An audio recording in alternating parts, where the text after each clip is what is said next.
Hello दोस्तों, मैं हूं रजनीश। मैं आपका स्वागत करता हूं अपने एस जी के चैनल रजनीश के क्लब यूट्यूब चैनल में।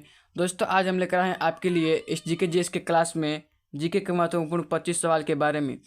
ये जितने भी प्रश्न लेकर आए हैं, ये सब प्रश्न आपके आने वाले सभी एग्जाम के लिए काफ़ी महत्वपूर्ण प्रश्न रहेगा। तो आप सभी लोग इस वीडियो को शुरू से लगाए पूरा अंत तक देखिएगा। अगर आप इस चैनल पर नए हो तो चैनल को सब्सक्राइब करके अपने बेल आइकन को ऑल पर प्रेस कर दीजिएगा। तो चलिए दोस्तों, अब हम लोग सवाल को शुरू करते हैं बिना किसी देर किए हुए।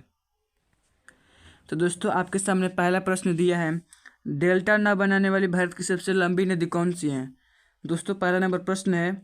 आप पहले से किसी क्वेश्चन का जवाब जानते होंगे तो कमेंट बॉक्स में आपका स्कोर बताना है। 25 टोटल क्वेश्चन हम 25 करवा रहे हैं। 25 में से आपका कितना स्कोर हुआ आपको कमेंट बॉक्स में बताना है। तो दोस्तों, इस क्वेश्चन का राइट आंसर हो जाएगा ऑप्शन नंबर ए, नर्मदा नदी। दोस्तों, डेल्टा न बनाने वाली भारत की सबसे लंबी नदी कौन सी है, तो वह नर्मदा नदी। अगला प्रश्न की बढ़ते हैं। अगला प्रश्न देखते हैं। अगला प्रश्न दिया है, हॉकी का जादूगर किसे कहा जाता है। दोस्तों, हॉकी का जादूगर किसे कहा जाता है, तो वो option number C, major Dhyan Chand को कहते हैं। दोस्तों, हॉकी का जादूगर मेजर ध्यानचंद को कहा जाता है। अगला प्रश्न की बढ़ते हैं। अगला प्रश्न देखते हैं, झारखंड राज्य का निर्माण कब हुआ था। दोस्तों, झारखंड राज्य का निर्माण कब हुआ था दोस्तों, तो वो ऑप्शन नंबर सी, 15 नवंबर 2000 ईस्वी को हुआ था। यानी इस क्वेश्चन का राइट आंसर हो जाएगा ऑप्शन नंबर सी, 15 नवंबर 2000 ईस्वी को झारखंड राज्य का निर्माण हुआ था। अगला प्रश्न की बढ़ते हैं। अगला प्रश्न देखते हैं, पटना का प्राचीन नाम क्या था। दोस्तों, पटना का प्राचीन नाम क्या था, तो है पाटलिपुत्र। दोस्तों, पटना का नाम प्राचीन नाम क्या था, तो वह पाटलिपुत्र। यानी इस क्वेश्चन का राइट आंसर हो जाएगा ऑप्शन नंबर सी, पाटलिपुत्र। अगला प्रश्न की बढ़ते हैं। अगला प्रश्न देखते हैं। अगला सवाल है, गंगा नदी की सबसे प्रमुख सहायक नदी कौन सी है। दोस्तों, गंगा नदी की सबसे प्रमुख सहायक नदी कौन सी है, तो वह है ऑप्शन नंबर ए, यमुना नदी। दोस्तों, गंगा नदी की सबसे प्रमुख सहायक नदी कौन सी है, तो यमुना नदी। अगला प्रश्न की बढ़ते हैं। अगला प्रश्न देखते हैं, दक्षिण गंगा किस नदी को कहा जाता है। दोस्तों, दक्षिण गंगा किस नदी को कहा जाता है, तो वह गोदावरी नदी को कहते हैं। यानी इस क्वेश्चन का राइट आंसर हो जाएगा ऑप्शन नंबर सी, गोदावरी नदी। अगला प्रश्न की बढ़ते हैं। अगला प्रश्न देखते हैं। अगला प्रश्न दिया है, कर्क रेखा भारत के कितने राज्यों से होकर गुजरती है। दोस्तों, कर्क रेखा भारत के कितने राज्यों से गुजरती है, तो वो 8 राज्यों से होकर गुजरती है। यानी इस क्वेश्चन का राइट आंसर हो जाएगा ऑप्शन नंबर ए, 8 राज्यों से। कर्क रेखा भारत के 8 राज्यों से होकर गुजरती है। अगला प्रश्न की बढ़ते हैं। अगला प्रश्न देखते हैं। अगला प्रश्न दिया है कि दूध उत्पादन में भारत विश्व में कौन सा स्थान है।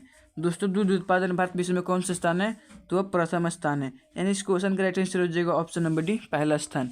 अगला प्रश्न की बढ़ते हैं। अगला प्रश्न देखते हैं। अगला प्रश्न दिया 9वां नंबर प्रश्न है, कावेरी जल विवाद किन राज्यों के बीच है। दोस्तों, कावेरी जल विवाद किन राज्यों के बीच है, तो वो कर्नाटक और तमिलनाडु के बीच है। यानी इस क्वेश्चन का राइट आंसर हो जाएगा ऑप्शन नंबर बी, कर्नाटक और तमिलनाडु के बीच। अगला प्रश्न की बढ़ते हैं। अगला प्रश्न देखते हैं। 10वां नंबर प्रश्न है कि बल्ब का खोज किसने किया था। दोस्तों, बल्ब का खोज किसने किया था, वो एडिसन ने किया था। दोस्तों, बल्ब का खोज किसने किया था, एडिसन ने बल्ब का खोज किया था। यानी इस क्वेश्चन का राइट आंसर हो जाएगा ऑप्शन नंबर ए, एडिसन। अगला प्रश्न की बढ़ते हैं। अगला प्रश्न देखते हैं। अगला प्रश्न दिया है, किस नदी को बिहार का शोक कहा जाता है। यानी किस नदी को बिहार का शोक कहा जाता है, तो वह कोसी नदी को बिहार का शोक कहा जाता है। अगला प्रश्न की बढ़ते हैं। अगला प्रश्न देखते हैं। अगला प्रश्न है कि देश का पहला लौह इस्पात कारखाना कहाँ बना। दोस्तों, देश का पहला लौह इस्पात कारखाना कहाँ बना, तो वो पश्चिम बंगाल में बना। यानी इस क्वेश्चन का राइट आंसर हो जाएगा ऑप्शन नंबर सी, पश्चिम बंगाल में देश का पहला लौह इस्पात कारखाना बना। अगला प्रश्न की बढ़ता है। अगला प्रश्न देखते हैं। 13 नंबर प्रश्न है कि नीलगिरी की पहाड़ियाँ किस राज्य में स्थित है। दोस्तों, नीलगिरी की पहाड़ियाँ किस राज्य में स्थित है, तो वह तमिलनाडु में स्थित है। यानी इस क्वेश्चन का राइट आंसर हो जाएगा ऑप्शन नंबर ए, तमिलनाडु में नीलगिरी की पहाड़ियाँ स्थित हैं। अगला प्रश्न एक और बढ़ते हैं। अगला प्रश्न देखते हैं, किस राज्य की समुद्री तटरेखा सबसे लंबी है। किस राज्य की समुद्री तटरेखा सबसे लंबी है, तो है गुजरात की। दोस्तों, इस क्वेश्चन का राइट आंसर हो जाएगा ऑप्शन नंबर बी, गुजरात की समुद्री तटरेखा सबसे लंबी है। अगला प्रश्न एक और बढ़ते हैं। अगला प्रश्न देखते हैं। 15 नंबर प्रश्न है, किस नदी को बंगाल का शोक कहते हैं। यानी किस नदी को बंगाल का शोक कहा जाता है, तो वो दामोदर नदी को बंगाल का शोक कहा जाता है। यानी इस क्वेश्चन का राइट आंसर हो जाएगा ऑप्शन नंबर ए, दामोदर नदी को दोस्तों बंगाल का शोक कहा जाता है। अगला प्रश्न की बढ़ता है। अगला प्रश्न देखते हैं। अगला प्रश्न दिया है 16 नंबर प्रश्न है, दोस्तों पशुआ का सबसे बड़ा मेला कहाँ लगता है। दोस्तों, प्रश्न क्या कह रहा है कि पशुआ का सबसे बड़ा मेला कहाँ लगता है, तो वो ऑप्शन नंबर ए, सोनपुर, बिहार में है। वो पशुआ का सबसे बड़ा मेला सोनपुर में लगता है। अगला प्रश्न की बढ़ते हैं। अगला प्रश्न दिया है 17 नंबर प्रश्न है कि क्षेत्रफल के अनुसार भारत का सबसे बड़ा जिला कौन सा है। क्षेत्रफल के अनुसार भारत का सबसे बड़ा जिला कौन सा है? तो वह है ऑप्शन नंबर बी, कच्छ। क्षेत्रफल के अनुसार सबसे बड़ा जिला कौन सा भारत का? तो वह है कच्छ, जो गुजरात में स्थित है। अगला प्रश्न के बढ़ते हैं, अगला प्रश्न देखते हैं। अगला प्रश्न है 5 नदियों का भूमि किसे कहा जाता है? दोस्तों 5 नदियों का भूमि किसे कहा जाता है? लेकिन उत्तर जाने से पहले अभी तक हमारे इस वीडियो को लाइक नहीं किए होंगे तो कृपया आपसे रिक्वेस्ट है कि लाइक करके अपने चैनल को सब्सक्राइब कर दीजिएगा। चलिए दोस्तों, अब हम लोग प्रश्न की ओर बढ़ते हैं। 5 नदियों की भूमि किसे कहा जाता है? तो वह पंजाब को कहा जाता है। 5 नदियों की भूमि पंजाब, दोस्तों पंजाब को 5 नदियों की भूमि कहा जाता है। अगला प्रश्न की बढ़ते हैं। अगला प्रश्न देखते हैं। 19 नंबर प्रश्न है कि भारत और पाकिस्तान के बीच रेड क्लिफ रेखा कब निर्धारित की गई? दोस्तों भारत और पाकिस्तान के बीच रेड क्लिफ रेखा जो है कब निर्धारित की गई? तो वह 15 अगस्त 1947 ईस्वी को भारत और पाकिस्तान के बीच रेड क्लिफ रेखा निर्धारित की गई। अगला प्रश्न की बढ़ते हैं। अगला प्रश्न देखते हैं। अगला प्रश्न दिया है गंगा नदी का उद्गम स्थल कौन सा है? तो गंगा नदी का उद्गम स्थल वह गंगोत्री उत्तराखंड में स्थित है, वही गंगा नदी का उद्गम स्थल है। अगला प्रश्न की बढ़ते हैं। अगला प्रश्न देखते हैं। 21 नंबर प्रश्न है कि मुस्लिम लीग ने भारत विभाजन की मांग सबसे पहले कब की थी? मुस्लिम लीग ने भारत की विभाजन की मांग सबसे पहले कब की थी दोस्तों? तो वह है 1940 को मुस्लिम लीग ने भारत विभाजन की मांग सबसे पहले 1940 ईस्वी में की थी। यानी इस क्वेश्चन का राइट आंसर हो जाएगा ऑप्शन नंबर सी, 1940 ईस्वी को। अगला प्रश्न की बढ़ता है। अगला प्रश्न देखते हैं। अगला प्रश्न है, ये 22 नंबर प्रश्न है दोस्तों। 22 नंबर प्रश्न क्या कह रहा है कि भारतीय राष्ट्रीय कांग्रेस की प्रथम महिला अध्यक्ष कौन थी? दोस्तों भारतीय राष्ट्रीय कांग्रेस की प्रथम महिला अध्यक्ष कौन थी? तो वो ऑप्शन नंबर ए, एनी बेसेंट थी। दोस्तों एनी बेसेंट भारतीय राष्ट्रीय कांग्रेस की प्रथम महिला अध्यक्ष थी। यानी इस क्वेश्चन का राइट आंसर ऑप्शन नंबर ए। अगला प्रश्न की बढ़ते हैं। अगला प्रश्न है गोवा राज्य का गठन कब हुआ था?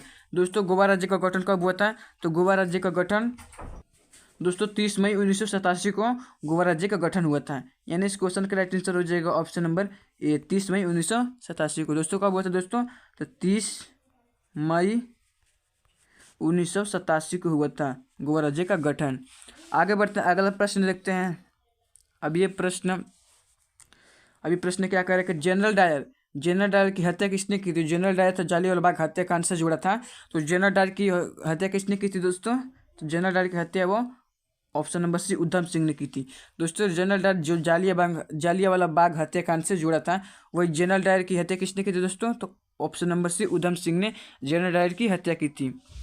अब ये प्रश्न आपके लिए, इस प्रश्न का उत्तर आप लोगों को कमेंट बॉक्स में सभी को देना है। दोस्तों ध्यान से समझिए कि प्रश्न क्या कर रहे हैं कि दुर्गा पूजा किस राज्य के प्रमुख त्यौहार है? दोस्तों दुर्गा पूजा किस राज्य के प्रमुख त्यौहार है? तो option number A Paschim Bangal, option number B Bihar, option number C Jharkhand, option number D Orissa. दोस्तों इन चारों ऑप्शन में से कोई एक ऑप्शन चुनकर आप लोगों को कमेंट बॉक्स में उत्तर बताना है। दोस्तों दुर्गा पूजा किस राज्य के प्रमुख त्यौहार है? तो आप लोगों को कमेंट बॉक्स में उत्तर बताना है। चलिए दोस्तों आज इतना ही। अगर हमारी वीडियो अच्छी लगे तो लाइक करना, चैनल पर नए हो तो चैनल को सब्सक्राइब करके बेल आइकन को ऑन कर दीजिएगा।